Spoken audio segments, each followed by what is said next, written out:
தேவனுடைய நாமம் மகிமைப்படுவதாக. கிறிஸ்துவுக்குள் பிரியமானவர்களே, தேவன் அருளிய மினிஸ்ட்ரி மூலமாக உங்களோடு தொடர்பு கொள்வதிலும் மகிழ்ச்சி அடைகிறோம். இன்றைக்கும் இந்த நாளிலும் தேவன் நமக்கு கொடுக்கிற வார்த்தை 1 தீமோத்தேயு 6ஆம் அதிகாரம் 10ஆம் வசனம். பண ஆசை எல்லா தீமைக்கும் வேறா இருக்கிறது. சிலர் அதை இச்சித்து விசுவாசத்தை விட்டு வழுவி அநேக வேதனைகளாலே தங்களை உருவ குத்தி கொண்டு இருக்கிறார்கள். ஹல்லேலூயா. கிறிஸ்துவுக்குள் பிரியமானவர்களே, கர்த்தருடைய வார்த்தை கூறுகிறது, பண ஆசை எல்லா தீமைக்கும் வேறா இருக்கிறது. சிலர் அதை இச்சித்து விசுவாசத்தை விட்டு வழுவி அநேக வேதனைகளாலே தங்களை உருவ குத்தி கொண்டு இருக்கிறார்கள் என்று வேத வசனம் மிகவும் தெளிவாக கூறுகிறது. பிரியமானவர்களே, ஒரு மனிதனுடைய வாழ்க்கையிலே பண ஆசை இருக்கும் என்றால் எல்லா தீமைக்கும் அது வேறாக இருக்கிறது. நம்முடைய வாழ்க்கையிலே பண ஆசை இருக்கக்கூடாது. வேதம் கூறுகிறது, பணமோ எல்லாவற்றிற்கும் உதவும் என்று. பிரியமானவர்களே, கர்த்தர் நம்மை ஆசீர்வதிக்கும் பொழுது நம்முடைய குடும்பத்திலே எல்லா செல்வங்களும் தங்கி இருக்கும். கர்த்தரின் ஆசீர்வாதமே ஐஸ்வர்யத்தை கொண்டு வரும். ஒரு மனிதனுடைய வாழ்க்கையை கர்த்தர் ஆசீர்வதிக்கும் பொழுது, வேலைகளை ஆசீர்வதிக்கும் பொழுது, தொழில்களை ஆசீர்வதிக்கும் பொழுது, வியாபாரங்களை ஆசீர்வதிக்கும் பொழுது, தேவன் நம்முடைய குடும்பத்தை ஆசீர்வதிக்கும் போது மாத்திரமே நம்முடைய குடும்பத்திலே ஐஸ்வர்யம் தங்கியிருக்கும், எல்லா செல்வங்களும் தங்கியிருக்கும். பிரியமானவர்களே, பண ஆசை எல்லா தீமைக்கும் வேறா இருக்கிறது. இன்றைக்கு அநேகருடைய வாழ்க்கையிலே பண ஆசை என்கிற இச்சையிலே விழுந்து மற்றவர்களுக்கு விரோதமாய் பல தீமையான காரியங்களை செய்கிறார்கள். எப்படியாவது பணத்தை சம்பாதிக்க வேண்டும் என்று குறுக்கு வழியிலே பணக்காரனாக மாற வேண்டும் என்பதற்காக பலவிதமான தீமையான காரியங்களை செய்கிறார்கள். மற்றவர்களுடைய பணத்தை அபகரிக்கிறார்கள், மற்றவர்களுடைய சொத்துக்களை அபகரிக்கிறார்கள், ஏழை எளிய ஜனங்களை ஒடுக்குகிறார்கள், திக்கற்றவர்களை ஒடுக்குகிறார்கள், மற்றவர்களுடைய வேலையை அபகரிக்கிறார்கள். இப்படிப்பட்ட தீமையான காரியங்களை பண ஆசையினாலே செய்கிறார்கள். இயேசு கிறிஸ்து மீது வைத்த விசுவாசத்தை விட்டு வழுவி அவர்கள் வேதனைகளிலே சிக்கிக் கொள்கிறார்கள். நம்முடைய வாழ்க்கையிலே இயேசு கிறிஸ்துவை விட்டு ஒரு நாளும் விலகக்கூடாது. நம்முடைய நம்பிக்கை கர்த்தராய் இயேசு கிறிஸ்து மாத்திரமே. நம்முடைய வேலையையோ தொழிலையோ பணத்தையோ சார்ந்து வாழக்கூடாது. நம்முடைய வாழ்க்கையிலே சகலத்தையும் கொடுக்கிறது கர்த்தர் மாத்திரமே. அவரே நம்மை ஆசீர்வதிக்கிறவர், நம்முடைய வியாபாரங்களை ஆசீர்வதிக்கிறவர், வேலைகளை செய்வதற்கு பலன் கொடுக்கிறவர். கர்த்தர் நம்மோடு கூட இருக்க வேண்டும். ஹல்லேலூயா. இன்றைக்கு அநேகருடைய வாழ்க்கையிலே எப்படியாவது பணத்தை சம்பாதிக்க வேண்டும் என்று தீமையான காரியங்களை செய்கிறார்கள். வேதம் கூறுகிறது, ஐஸ்வர்யவானாகிறதற்கு தீவிரிக்கிறவனோ ஆக்கினைக்கு தப்பான் என்று. குறுக்கு வழியிலே பணத்தை சம்பாதிக்க வேண்டும் என்று தீமையான காரியங்களை செய்வார்கள் என்றால் அந்த குடும்பத்திலே கர்த்தருடைய தண்டனை வெளிப்படும். கர்த்தருடைய கோபத்துக்கு தப்பித்து கொள்ள முடியாது. பிரியமானவர்களே, நம்முடைய வாழ்க்கையிலே உண்மையாக வேலை செய்கிறோமா? உண்மையான மனுஷனாய் வாழும்போது பரிபூரண ஆசீர்வாதங்களை பெற்றுக்கொள்ள முடியும். ஹல்லேலூயா.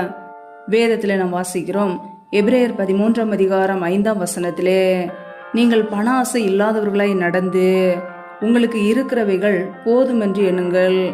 நான் உன்னை விட்டு விலகுவதும் இல்லை, உன்னை கைவிடுவதும் இல்லை என்று அவர் சொல்லி இருக்கிறாரே என்று வேத வசனம் கூறுகிறது.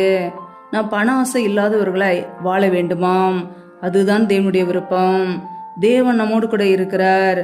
அவர் நம்மை விட்டு ஒருபோதும் விலகுவதும் இல்லை, நம்மை ஒருபோதும் கைவிடுவதும் இல்லை. அவர் நம்மை ஆசீர்வதிக்கிறவர். அவர் நம்மோடு கூட இருக்கும்போது மாத்திரமே நம்முடைய வாழ்க்கையிலே ஆசீர்வாதங்கள் தங்கும். ஹல்லேலூயா.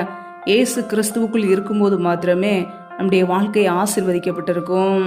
இயேசு கிறிஸ்துவை விட்டு விலகி போகும்போது, அவரை நம்பாமல் தங்களுடைய சொந்த புயபலத்தை நம்பும்போது, மனிதனுடைய வார்த்தைகளை நம்பும் போது ஏமாற்றப்பட்டு போவோம். ஹல்லேலூயா. நம்முடைய வாழ்க்கையிலே நம்மை ஆசீர்வதிக்கிற கர்த்தர் மீது நம்முடைய நம்பிக்கையை வைக்க வேண்டும். அவரே நமக்கு பலன் கொடுக்கிறவர். ஐஸ்வர்யத்தை சம்பாதிக்க பலன் கொடுக்கிறவர் நம்முடைய தேவனாகிய கர்த்தர் மாத்திரமே. நம்முடைய வாழ்க்கையிலே பண ஆசை இல்லாதவர்களாய் நாம் வாழ வேண்டும். அதையே கர்த்தர் விரும்புகிறார். கர்த்தர் நம்மோடு கூட இருந்தால் போதுமானது. அவர் நம்மை பரிபூரணமாய் ஆசீர்வதிப்பார், நம்மை பெருக பண்ணுவார், 100 மடங்கு ஆசீர்வாதங்களை கொடுத்து நம்மை உயர்த்துகிறவராய் இருக்கிறார். ஹல்லேலூயா. 1 தீமோத்தேயு 6ஆம் அதிகாரம் 9ஆம் வசனத்தை வாசிக்கும் பொழுது, ஐஸ்வர்யவான்களாக விரும்புகிறவர்கள் சோதனையிலும் கண்ணியிலும் மனுஷரை கேட்டிலும் அழிவிலும் அமிழ்த்துகிற மதிகேடும் சேதமான பலவித இச்சைகளிலே விழுகிறார்கள் என்று பார்க்கிறோம். பிரியமானவர்களே, ஐஸ்வர்யவான்களாக விரும்புகிறவர்கள், பணக்காரர்களாக மாற வேண்டும் என்று விரும்புகிறார்கள், சோதனையிலே கண்ணியிலே அகப்பட்டு விடுகிறார்கள், பலவித இச்சைகளிலே விழுந்து போகிறார்கள். நம்முடைய வாழ்க்கையிலே பண ஆசை இருக்கக்கூடாது பிரியமானவர்களே. வேதத்திலே யூதாஸ் காரியத்து பண ஆசையினாலே கர்த்தராகிய இயேசு கிறிஸ்துவை காட்டி கொடுத்தான். முடிவோ மரணம் பிரியமானவர்களே. கர்த்தராகிய இயேசு கிறிஸ்துவை காட்டி கொடுத்தான். எதனால்? பண ஆசையினாலே. பண ஆசை அநேக தீமைகளுக்கு அது காரணமாக இருக்கிறது. நம்முடைய வாழ்க்கையிலே பண ஆசைக்கு, பொருளாசைக்கு நம் இடம் கொடுக்கக்கூடாது. உண்மையாய் வருகிற வருமானம் போதுமானது. ஹல்லேலூயா. நம்முடைய வாழ்க்கையை கர்த்தர் ஆசீர்வதிப்பார். நம் செய்கிற வேலைகளை ஆசீர்வதிப்பார். உண்மையாய் வேலை செய்யும் போது கர்த்தர் நம்மை உயர்த்துகிறவராய் இருக்கிறார். ஹல்லேலூயா. போதும் என்கிற மனதுடனே கூடிய தேவ பக்தியே மிகுந்த ஆதாயம். உலகத்திலே நாம் ஒன்று கொண்டு வந்ததும் இல்லை, இந்த உலகத்திலிருந்து நாம் ஒன்று கொண்டு போவதும் இல்லை என்பது நிச்சயம். உண்ணவும் உடுக்கவும் நமக்கு உண்டாயிருந்தால் அது போதும் என்று நாம் வாழ வேண்டும். ஹல்லேலூயா. போதும் என்கிற மனது நமக்கு வேண்டும். 1 தீமோத்தேயு 6:11 நீயோ தேவனுடைய மனுஷனே, இவைகளை விட்டு ஓடி நீதியையும் தேவ பக்தியையும் விசுவாசத்தையும் அன்பையும் பொறுமையையும் சாந்த குணத்தையும் அடையும்படு நாடு என்று வேதம் கூறுகிறது. பிரியமானவர்களே, கர்த்தருடைய பிள்ளைகள் பண ஆசை என்கிற தீமையை விட்டு விலகி ஓட வேண்டும்.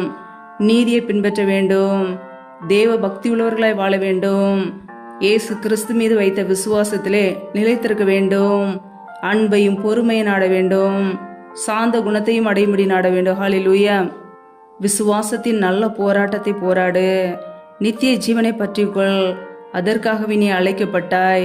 பிரியமானவர்களே, நாம் நித்திய ஜீவனை பற்றி கொள்ள அழைக்கப்பட்டு இருக்கிறோம். நித்திய ஜீவனை அளிப்பேன் என்று கர்த்தராகிய இயேசு கிறிஸ்து நமக்கு வாக்குத்தத்தம் செய்திருக்கிறார். அந்த பரலோக ராஜ்யத்தை, நித்திய ஜீவனை நாம் இழந்து போகக்கூடாது. பண ஆசையினாலே தீமையான காரியங்களை செய்து தேவனுக்கு விரோதமான ஒரு வாழ்க்கை வாழ்ந்து நம்முடைய வாழ்க்கை அழிந்து போய்விடக்கூடாது. வேதனையில சிக்கிக்கொள்ளக்கூடாது. பண ஆசை என்கிற தீமையை விட்டு கர்த்தருடைய பிள்ளைகள் விலகி ஓட வேண்டும். கர்த்தரையே சார்ந்து வாழ வேண்டும். நாம் இயேசு கிறிஸ்துவுக்குள்ளாக இருக்கும்போது, அவருடைய வார்த்தைக்குள்ளாக இருக்கும்போது கர்த்தர் நம்முடைய குடும்பத்தை ஆசீர்வதிக்கிறவராய் இருக்கிறார். ஹல்லேலூயா. கர்த்தருடைய பிள்ளைகள் நம்மை நாமே ஆராய்ந்து பார்க்க வேண்டும். நம் தேவனுக்கு பிரியமுள்ளவர்களாய் வாழ்கிறோமா? உண்மை உள்ளவர்களாய் வாழ்கிறோமா? நீதியான காரியங்களை செய்கிறோமா?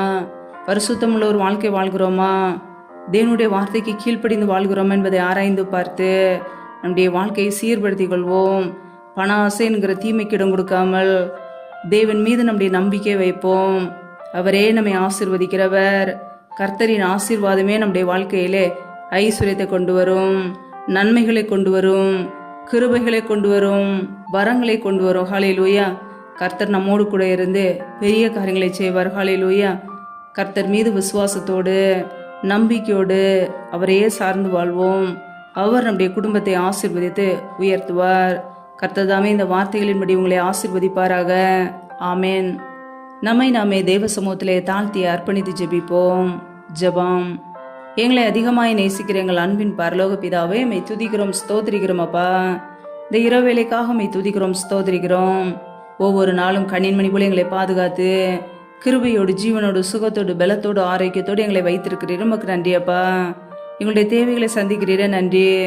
ஒவ்வொரு நாளும் உண்ணவும் உடுக்கவும் தங்குவதற்கு இடம் கொடுத்து எங்களை பாதுகாக்கிறீரே நன்றி அப்பா. பிரயாணங்களிலே போகும்போது வரும்போது எங்களை பாதுகாக்கிறீரே, அதற்காக நன்றி. இப்பொழுது இணைந்திருக்கிற ஒவ்வொரு குடும்பங்களையும் உடைய கரங்களிலே தருகிறோம். கர்த்தர் தாமே ஒவ்வொரு குடும்பங்களையும் பாதுகாத்துக் கொள்வீராக. ஒவ்வொரு குடும்பங்களையும் ஆசீர்வதிப்பீராக. பிள்ளைகள் செய்த தவறுகள், குறைகள், குற்றங்கள் எல்லாவற்றையும் மன்னிங்கப்பா. உடைய பரிசுத்த இரத்தத்தினால் கழுவி சுத்திகரிங்க. ஒவ்வொரு குடும்பங்களையும் உடைய கரங்களிலே தாழ்த்தி அர்ப்பணித்து ஜெபிக்கிறோம். இந்த இரவு நேரத்தில் இன்பமான நித்திரை கொடுங்கப்பா. சத்துரு கொண்டு இருக்கிற போராட்டங்கள், பிரச்சனைகள், மரண பயங்கள், இருளின் அதிகாரங்கள், ஆபத்துகள், நாச மோசங்கள், தீமைகள், விக்னங்கள் எல்லாவற்றிற்கும் விலைக்கு ஒவ்வொரு பிள்ளைகளையும் பாதுகாத்து கொள்ளுங்க. யாரெல்லாம் விளைவினத்தோடு கஷ்டப்படுகிறார்களோ கர்த்தர் அவர்களை தொட்டு சுகமாக்குங்க.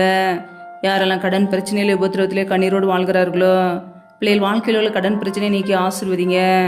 தரித்திர நிலைமைகள், வறுமைகள் எல்லாம் இயேசு கிறிஸ்துவின் நாமத்தினால் நீங்கி போகட்டும்.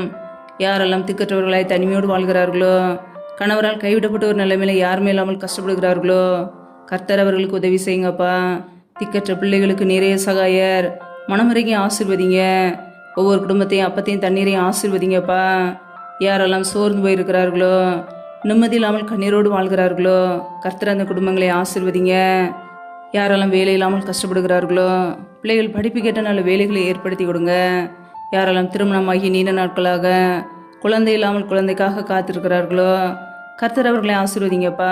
பிள்ளைகள் கர்த்தரால் ஒரு சுதந்திரம், கர்ப்பத்தின் கனி அவரால் கிடைக்கும் பலன் என்று வேதத்தில் வாசிக்கிறோம். கர்த்தர் பிள்ளைகளை ஆசீர்வதித்து பெருக பண்ணுங்க. அந்நாளுடைய ஜெபத்தை கேட்டது போல பிள்ளைகளை ஆசீர்வதிங்க. அப்படி நன்மையினால் நிரப்புங்க. அதிகாலையில் எழுந்து தெய்வ சமூகத்திலே காத்திருக்க, உண்மை துதிக்க முடிய நாமத்தை உயர்த்த எங்களை அர்ப்பணிக்கிறோம். எங்களோடு கூட பேசி எங்களை வழிநடத்தின கிருபைக்காக உமக்கு ஸ்தோத்திரம். இணைந்திருக்கிற ஒவ்வொரு குடும்பங்களையும் ஆசீர்வதிங்க, பலப்படுத்துங்க. நீர் எங்களுக்கு பாதுகாப்பு, நீர் எங்களுக்கு அடைக்கலம். நாங்கள் நம்பி இருக்கிற நீர் ஒருவர் மாத்திரமே. எங்களுடைய வாழ்க்கையிலே பண ஆசைக்கு இடம் கொடுக்காதபடிக்கு உண்மையே சார்ந்து வாழ எங்களை அர்ப்பணிக்கிறோம். எங்களை ஆசீர்வதிங்க, உயர்த்துங்க. எல்லா துதி கனம் மகிமையெல்லாம் ஒருவருக்கே செலுத்துகிறோம். ஏசு கிறிஸ்தின் மூலம் ஜெபிக்கிறோம் ஜீவனுள்ள நல்ல பிதாவே, ஆமேன். கர்த்தர் தாமே உங்களையும் உங்கள் குடும்பங்களையும் ஆசீர்வதிப்பாராக. ஆமேன்.